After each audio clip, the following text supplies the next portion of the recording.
I never thought betrayal could sting harder than a slap, but that night proved me wrong. My daughter-in-law's hand crashed across my face while my own son stood there, silent, watching me stumble back. In that moment, I realized what Sylvia Hensley truly meant to them, nothing more than a wallet to drain and a burden to discard. The chandeliers blazed above me, throwing shards of light across a hall crowded with laughter and clinking glasses. Waiters in crisp white jackets glided between tables, topping off champagne flutes and offering trays of hors d'oeuvres I couldn't even name. A 3-tier cake sat on its pedestal like a crown jewel, waiting to be cut as guests in sequined gowns and tailored suits circled around, murmuring their admiration. Then came the crack that silenced everything.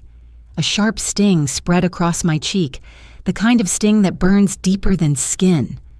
Gasps rippled through the crowd, forks froze in midair, and eyes locked on me as if I were the evening's entertainment.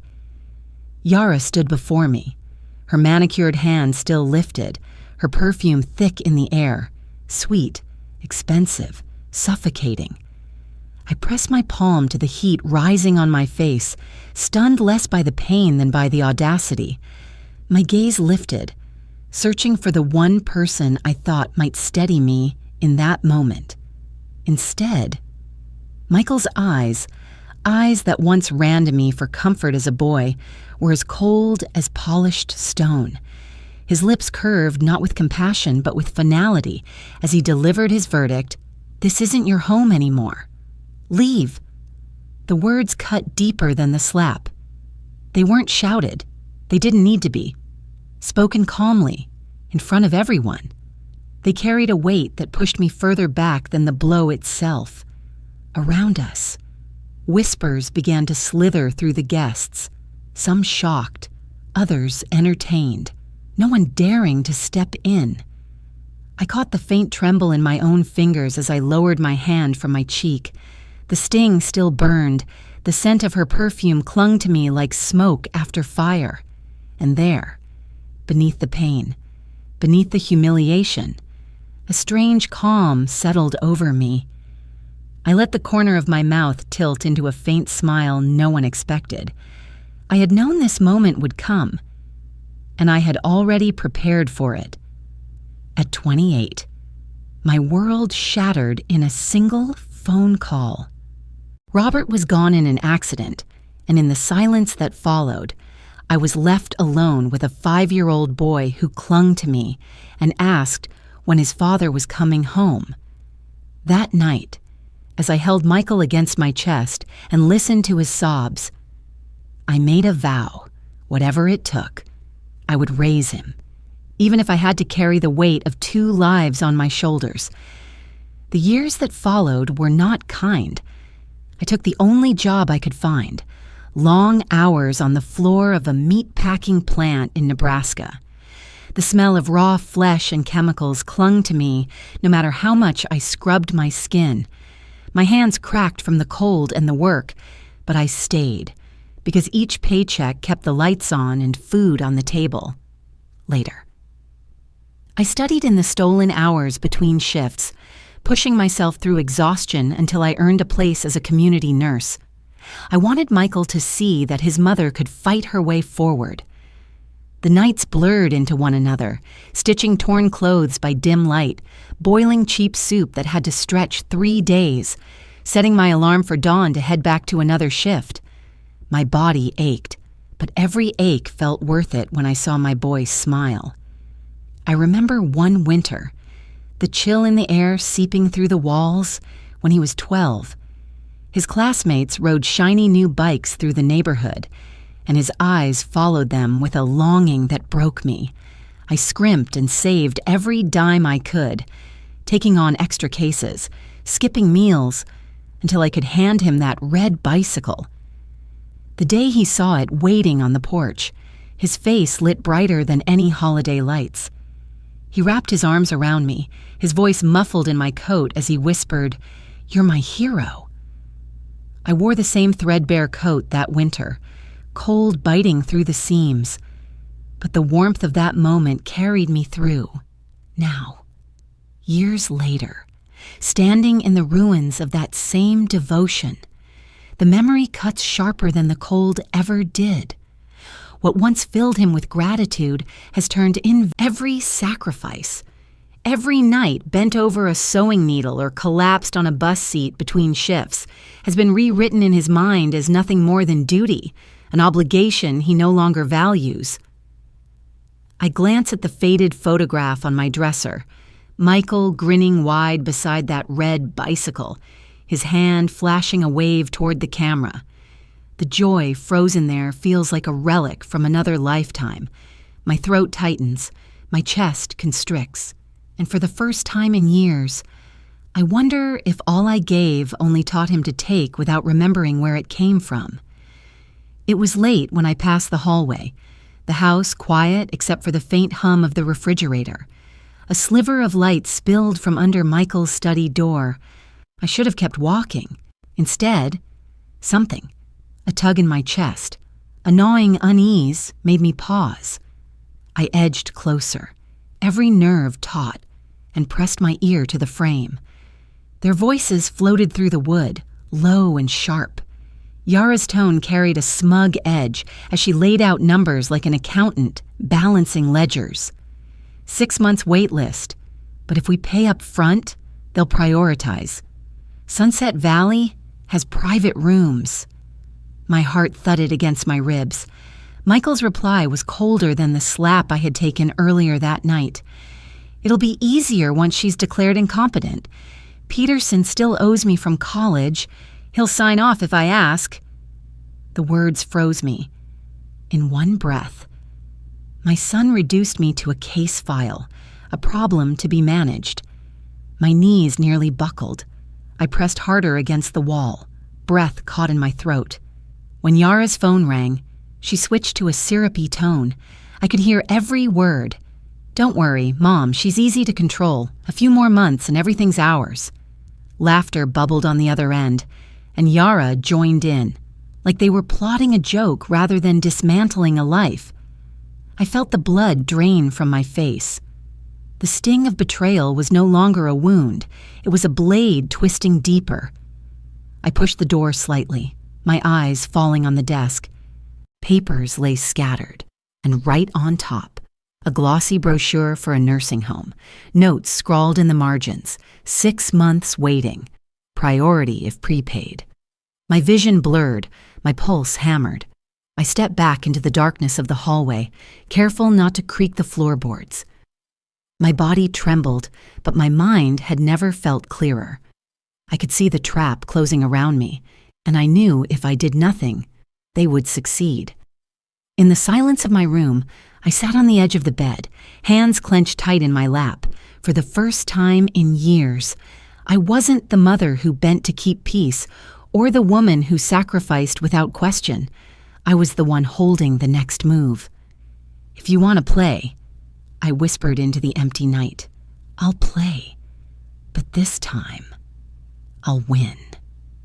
I closed my door quietly behind me, heart pounding steady with resolve. The plan was no longer a dream forming in the shadows. It was about to begin.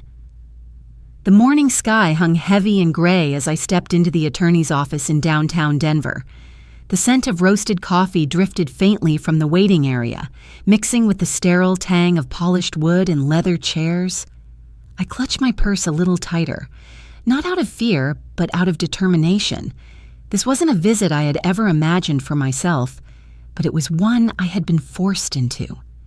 The lawyer, a steady-eyed man named Klein, slid the stack of papers across the desk. I read each line carefully, my finger tracing over the clauses, making sure nothing escaped me. These documents were the first stones I laid in the wall I was building between myself and the people who wanted to devour what was mine. With each signature, I felt a strange release, like air seeping out of an old wound. The first move had already been made. The house in Omaha, the one Michael and Yara claimed as their own, was no longer theirs to covet. I had sold it quietly to a property investment firm, the deal finalized with no trace leading back to them. At that very moment, they were still sleeping under a roof they believed belonged to them, oblivious that the ground had already shifted. Next came the accounts. I had opened a new one across town, at a bank where Michael's name had never touched the paperwork. Every cent I had was moved there, sealed tight behind fresh layers of security. From that account, I established a trust managed by the bank itself, ironclad, written with provisions that if anyone dared to claim I was incompetent, an independent panel of doctors and lawyers would review it. If they found me sound, those who challenged me would be cut off permanently. I almost smiled at the thought. Still, I left behind a little token in the old account, 1875's, just enough for a coffee and a sweet roll. A message, a cruel little joke they wouldn't understand until the day they thought they'd struck gold and found a crumb instead. But the final twist, the move that made me breathe freely again, was already secured. 6 months' rent had been paid on a small apartment in Denver, modest but mine. It waited for me like a lifeboat tethered to shore, a place I could slip into with nothing more than a suitcase when the time came. I closed the folder Klein handed back, my pen leaving the last signature in dark blue ink. My reflection in the polished desk looked different, harder, colder, steadier. I rose to my feet, the scrape of the chair deliberate, my voice low but cutting as I said it aloud. They think I'm prey, but they're the ones about to walk into the trap. It was late in the afternoon when Alice knocked on my door. She'd been my neighbor for over 2 decades, and she came in the same way she always did, without fuss, with a pie cradled in her hands and concern etched on her face. She placed the apple pie on the counter and looked at me with eyes that carried too much pity. We sat at the small kitchen table, steam curling from the tea between us. Alice hesitated before speaking, her voice dropping as though walls might listen. "Michael's been bragging," she said, almost apologetically. "He told the Hendersons that when you pass, he and Yara will get the big house and all the money. He said it like it was already written." I felt my fingers clench around the locket I still wore, the tiny photograph of Michael as a child pressing into my palm. The boy who once thought I was his hero had become a man who measured my worth by what he could inherit. But Alice's words were only the first cut that evening. Later, alone in Michael's office, my eyes caught the pile of papers he had left scattered. Among them was a financial statement streaked in red. Overdue, default, debt. Each word screamed from the page. I realized then what he had done, used the money I had lent him, not for stability, not for a home, but to feed a startup dream that had already collapsed. My sacrifice had become his gamble, and he had lost. The betrayal pressed heavier with every line I read. My heart ached, not just for the money, but for the blindness I'd carried, believing my support would make him stronger when it had only made him reckless. And then the phone rang. The voice on the other end was familiar. Charles, an old friend of Robert's, my late husband. His words landed like stones. Robert warned me years ago. He said never to let Michael sign onto the deeds. He said the boy was too soft, too quick to chase shadows, too easily tempted. The truth lodged deep in my chest. Even Robert, long before he was gone, had seen this weakness, had feared this exact path. My throat tightened as I looked out the window at the Denver skyline, its lights shimmering like fragments of glass in the night. "Robert," I whispered to the dark, "you were right. And now it's my turn to protect what's left." The wind rattled against the windows, carrying with it the crisp bite of autumn. I moved quietly through the dimly lit house, gathering the pieces of a life I could no longer leave in their hands. My wedding band, still scratched from years of wear. The nurse's uniform I had folded so many times after long shifts. The picture frame of Michael as a boy, his gap-toothed smile beaming from behind the glass. Each item went into the open suitcase resting on my bed, its wheels creaking faintly when I pulled it across the floorboards. The sound echoed in my chest like a clock striking the end of an era. I had just zipped the case when the door swung open. Michael leaned on the frame, his voice smooth, practiced, almost tender. "Mom, you know Yara didn't mean it. We were just upset. Here, sign this, and let me take care of you. Forever." He placed a single sheet of paper on the dresser, his tone coaxing, as though offering a gift. I didn't need to read every word to know what it was. One glance showed me everything. A legal transfer of power, a document designed to strip me of control. My jaw tightened as I looked at my son, the boy I had once trusted with everything. When I didn't move, his smile faded, his voice hardened, dropping the pretense. "If you won't sign, don't blame us for what comes next. We can make this official. Mom, don't push me." I closed the suitcase slowly, deliberately, the sound of the zipper slicing through the tense air. My lips stayed sealed. Silence was my answer. Inside. One word pulsed steady as a heartbeat. Enough. I walked past him without a glance, suitcase wheels thudding softly against the wood. Instead of heading upstairs, I stepped out the front door into the night air, keys cold in my hand. My old Toyota waited at the curb, its paint dulled by years, but its engine ready to carry me away. Without a farewell, without a fight, I drove off, leaving behind walls they believed belonged to them.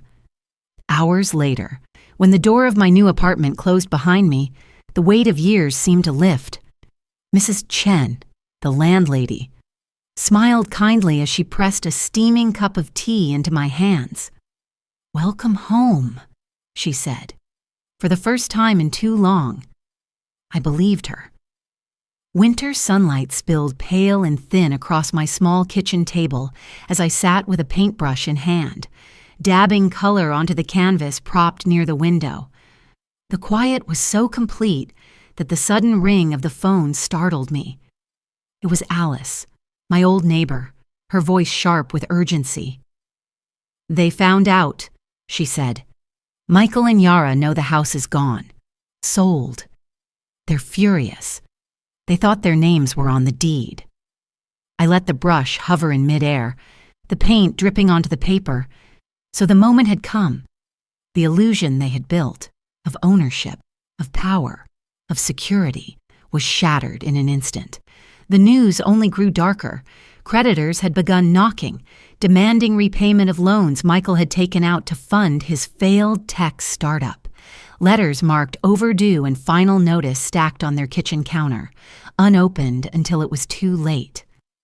Alice lowered her voice, almost pitying. I saw Yara at the store. She was wearing a cashier's uniform, scanning groceries, and Michael, he's been spotted at the construction site downtown, covered in dust. They look nothing like themselves. I pictured them, stripped of their finery, their manicures, their arrogance, reduced to the grind of survival. The fall from glittering parties to microwave dinners was swift and merciless. Neighbors whispered that the shouting in their house could be heard down the street. Accusations hurled back and forth, late into the night. Two voices blaming each other for the ruin neither could stop.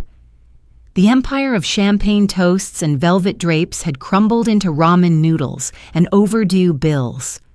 I set the phone back in its cradle, the warmth of Mrs. Chen's kitchen wrapping around me as I lifted the teacup she had left on the counter earlier. The steam curled up gently, fragrant and comforting. I sipped slowly, savoring the calm. It struck me then, the quiet, the simple kindness of this place, the unhurried rhythm of my new life, was the very luxury I had been denied for years. Not the chandeliers, not the grand dinners, but this, peace. A smile touched my lips. Let them choke on the consequences of their greed. For the first time in decades, I wasn't drowning in their demands. I was breathing freely. They were tasting the bitter fruit of their own choices. And I, finally, was alive. The light in the art room slanted through wide windows, soft and golden, touching the wooden tables and scattering across jars of paintbrushes. It was spring in Denver, the kind of morning that carried the faint smell of rain but promised renewal. My hand trembled as I lifted the brush, not from weakness, but from the unfamiliar sensation of painting something simply because I wanted to. The canvas before me held the beginnings of a tree, its trunk steady, its branches reaching upward, outside, beyond the glass. A maple unfurled its fresh green leaves, tender and bright, as though it too was relearning how to breathe. I studied the way the light passed through them and thought, so am I. I dipped the brush again, the bristles soaking up a streak of color, when the sharp trill of my phone cut through the quiet hum of the classroom. I startled slightly, earning a gentle smile from the instructor across the room, excusing myself. I stepped into the hallway, the phone buzzing in my palm. It wasn't a call. It was a message from the front desk. A letter had arrived for me in the morning mail. I picked it up on my way out. The envelope plain. My name scrawled across it in Michael's handwriting. Uneven, hurried, but somehow less force than before. My stomach tightened as I slid it open with a careful finger, sliding out the folded pages within. The words were raw. He told me Yara had left him. She couldn't stand the life they were reduced to. Small apartment, mounting bills, the kind of dinners she used to mock. She went back to her parents in California, leaving Michael with nothing but debts and silence. He wrote about finding work on a construction crew, his hands blistered and rough, his body sore in ways he had never known. For the first time, he admitted, I understand what it means to earn a day's living with your own sweat. I used to laugh at people who worked like this. Now I realize I was the fool. My chest tightened as I read the lines where he confessed he had seen me not as his mother, but through the twisted lens Yara had shaped for him, nagging, inconvenient, in the way. He said he was ashamed of the man he had let himself become, ashamed of how easily he had forgotten the sacrifices that had carried him to every opportunity he'd squandered. As I turned the last page, something slipped from between the folds and landed on the floor. I bent down and picked it up with shaking hands. Pressed flat, fragile but intact, was a daisy. White petals browned slightly at the edges, but still unmistakably the same flower he used to gather in handfuls from the yard when he was little. Every Saturday, he would bring me those simple blooms, grinning proudly, and I would place them in a jar as though they were roses. He had sent me one now, preserved, a memory folded into paper. I sat back against the wall, the bustle of the center fading around me. The paper shook faintly in my hands, but not from anger. Emotion swelled, sharp and layered, nostalgia that ached in my bones, grief for years lost, and a small, piercing spark of hope I wasn't ready to name. For a long time, I stayed there, staring at that fragile flower. My son's words echoed in my mind, not as excuses, not as manipulations, but as the unvarnished voice of someone finally broken enough to see the truth. The wound inside me didn't close, but for the first time, I felt it shift, no longer festering, but reaching for healing. I folded the letter carefully, pressing the daisy back inside. Against all reason, my heart dared to believe that maybe, just maybe, there was still a chance to find the boy who once called me his hero, The knock came just as the late afternoon sun slipped through the blinds, striping the floor in amber light. I froze, brush still in my hand, paint drying mid-stroke on the canvas. Few people ever came to this apartment without calling first. My chest tightened as I walked to the door, heart thudding louder with every step. Through the peephole, I saw him, Michael, standing there with a bouquet of daisies clutched in his hands. Not the dried, fragile flower pressed in an envelope this time, but a fresh handful, their stems wrapped awkwardly in paper. His face was thinner, his posture unsteady, and for the first time in years, I didn't see arrogance. I saw a man stripped of his defenses. When I unlatched the chain and opened the door, the smell of plaster and sweat drifted in. His shirt was streaked with dust, the kind of dust that clings to men who've spent their days hauling bricks and mixing cement. The collar was frayed, his hands rough and calloused. He looked nothing like the polished son who once paraded in suits. Speaking of business ventures, he never finished. His eyes lifted to mine, hollowed with regret. "Mom," he said, his voice cracking on the word. "I don't deserve to stand here, but I had to come." He pushed the bouquet forward, his fingers trembling. "I want to earn the right to be your son again." The world seemed to fall silent. The words hung between us, raw and trembling. I stared at him for a long moment, unable to summon a reply. His lips trembled, his chest rose and fell quickly, and then, to my shock, his eyes filled. The tears broke free, sliding down his dirt-streaked face, leaving trails like rivers cutting through ash. It wasn't a performance this time. The boy who had once clung to me after his father's funeral had resurfaced through the broken man standing at my door. I stepped back, letting him in. He glanced around the modest apartment, my canvases lined against the wall, the second-hand furniture, the hum of quiet that had replaced the chaos of his home. His shoulders sagged. "This is peaceful," he whispered, almost to himself. Then he turned, eyes desperate. "I destroyed that for you, didn't I?" I didn't answer right away. Instead, I sat at the table and let him stand across from me, clutching the daisies like a lifeline. His tears dripped onto the stems, staining the paper wrap. My silence stretched long enough for him to shift uneasily, as though waiting for a verdict. Finally, I spoke. "You hurt me more than anyone else ever could. You let her raise her hand against me, and you stood there. You called my home yours and treated me like a trespasser. And you didn't just forget my sacrifices, you mocked them." He flinched with every word, his jaw tightening, his knuckles whitening around the flowers. "I know," he rasped, "and I will carry that shame until the day I die. But I want you to know I see it now. I see you, not through her eyes, not through excuses, just you, the mother who gave me everything, and I'm begging for a chance to make it right." I held his gaze, weighing the sincerity that poured from him. My chest ached with a swirl of emotions, anger, grief, longing. But I had learned too much to let longing lead me back into chains.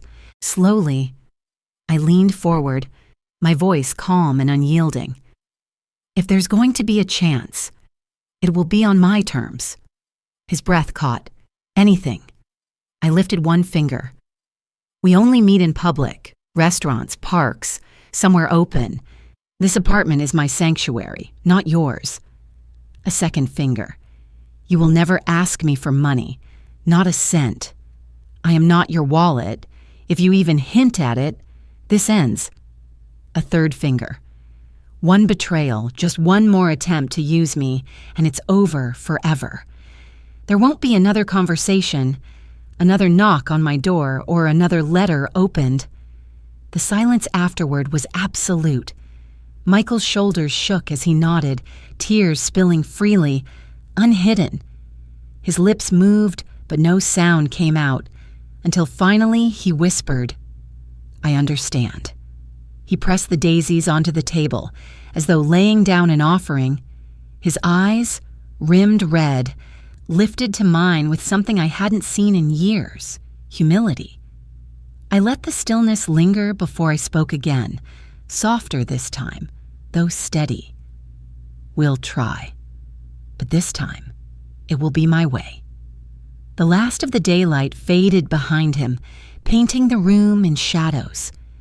For the first time in a long time, I saw no calculation in his face, only the hollowed-out truth of a man who had lost everything but was willing to crawl back for dignity.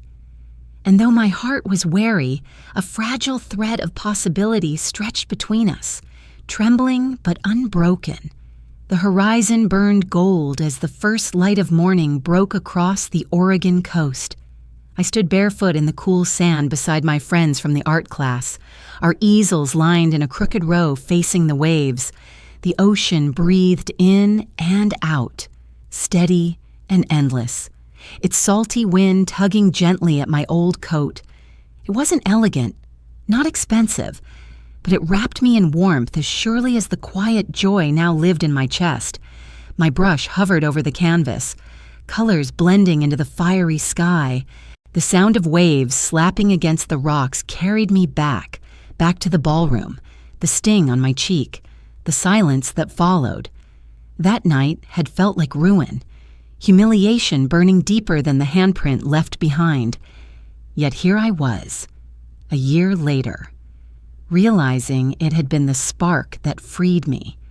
The moment of my undoing had become the start of everything new.